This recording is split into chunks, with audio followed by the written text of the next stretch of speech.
अपनी एसटीपी की इस खास सीरीज में आज हम आपको लेकर के आ गए हैं ऋषिकेश स्वर्ग आश्रम में, जहां नमामि गंगे द्वारा एक 3 mld एसटीपी बनाया जा रहा है। उस 3 mld एसटीपी के बगल में एक पहले से 3 mld एसटीपी वर्किंग में था, जिसपे ज्यादा लोड होने की वजह से एक नया 3 mld एसटीपी बनाने की जरूरत आ गई। अभी हम आ गए हैं 3 mld के आउटलेट पे, जो पहले से वर्किंग में था और अपनी क्षमता से ज्यादा पानी को, सीवेज को ट्रीट करने के बाद भी उसके आउटलेट में उसके पानी की क्वालिटी कैसी है, ये हम देखेंगे और जानेंगे वहाँ के इंचार्ज से।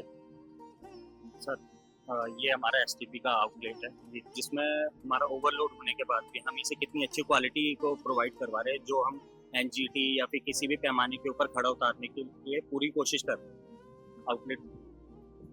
अब हम देखेंगे इस आउटलेट से पानी को निकाल करके एक बीकर में और जानेंगे कि उसकी क्वालिटी की क्या है कंडीशन।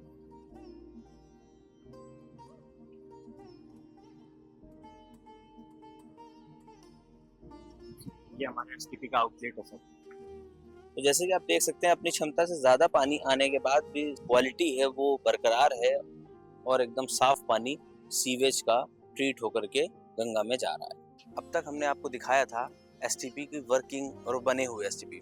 आज हम आपको दिखाएंगे एक बनता हुआ एसटीपी। हम स्वर्ग आश्रम में हैं, जहां नमामि गंगे द्वारा 3 mld एसटीपी बनाया जा रहा है। अब बात करेंगे हम यहाँ के साइट इंजीनियर से और आपको बताएंगे कि एसटीपी कैसे बनता है और क्या क्या प्रक्रिया होती है। तो हमारे साथ मौजूद हैं अर्जुन जी, जो यहाँ पे साइट इंजीनियर हैं। हम इनसे बात करेंगे और जानेंगे इस एसटीपी के बारे में। जो पुराना एसटीपी उसकी अपनी कैपेसिटी 3 mld की है और उसमें जो फ्लो आता है वो करीबन 4.5 mld टू 5 mld के आसपास आता है।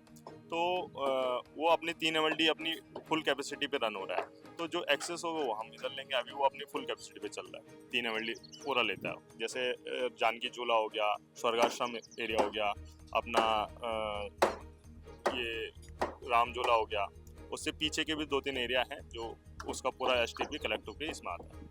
तो हम आपसे जानना चाहेंगे कि सर, जो अब नया एसटीपी आप बना रहे हैं 3 mld का, इसमें आपको क्या क्या चैलेंजेस का सामना करना पड़ रहा है? चैलेंजेस तो यही है कि एक तो टाइमली हमें ये कंप्लीट करना है, जिसके लिए हम पूरे डे नाइट वर्किंग में रहते हैं और आए दिन बारिश हो जाती है। अब यहाँ पे थोड़ा सा नेचर ही ऐसा है कि मतलब जो मानसून सीजन है उसके अलावा भी यहाँ पे बारिश होती है, तो इस वजह से थोड़ा सा जो टाइम डिले होता है इस वजह से होता है। बाकी हमारी अपनी पूरी कोशिश है और हम डे नाइट वर्किंग में रहते हैं, तो इसलिए हम अपना टारगेट अचीव अपने टाइम निकल लेंगे। मतलब आप जानना चाहेंगे सर, जो नया एसटीपी बन रहा है ये किस टेक्नोलॉजी के तहत बन रहा है? ये जो टेक्नोलॉजी है ये एसबीआर टेक्नोलॉजी है।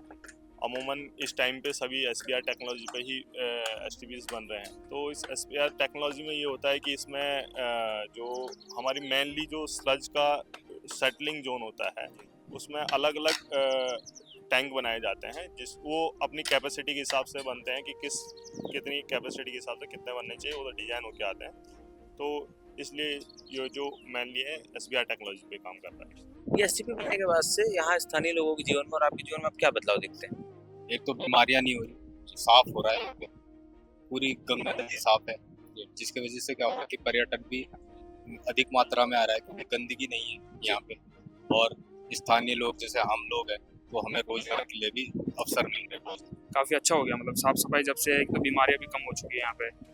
जब बीमारियां कम हुई और लोगों को भी अच्छा लगा, साफ सफाई दिख रही है, तो लोग भी यहाँ पे काफ़ी घूमने आ रहे हैं और एसटीपी बनने से काफ़ी लोगों को रोजगार भी मिल रहा है और लोग जैसे पर्यटक आ रहे हैं तो उसमें भी काफ़ी लोगों को रोजगार मिल रहा है। एसटीपी बनने से एक तो गंगा के किनारे साफ हो गए और स्थानीय लोगों को रोजगार भी मिला है और कई बीमारियां जो हैं उससे पहले गंगा गंदी रहती थी, हाँ, अब जैसे एसटीपी वो आए जी, जब से गंगा खूबसूरत होने लगी। जैसे टूरिस्ट पहले आते थे तो गंगा गंदी रहती थी, अब ज़्यादा आने लगे क्योंकि गंगा खूबसूरत हो गई है। पहले गंदा पानी था ना, मच्छर वगैरह ऐसे रहते थे, अब नहीं रहते। अब ज़्यादा टूरिस्ट बढ़ गए तो लोगों का रोजगार भी बढ़ गया है।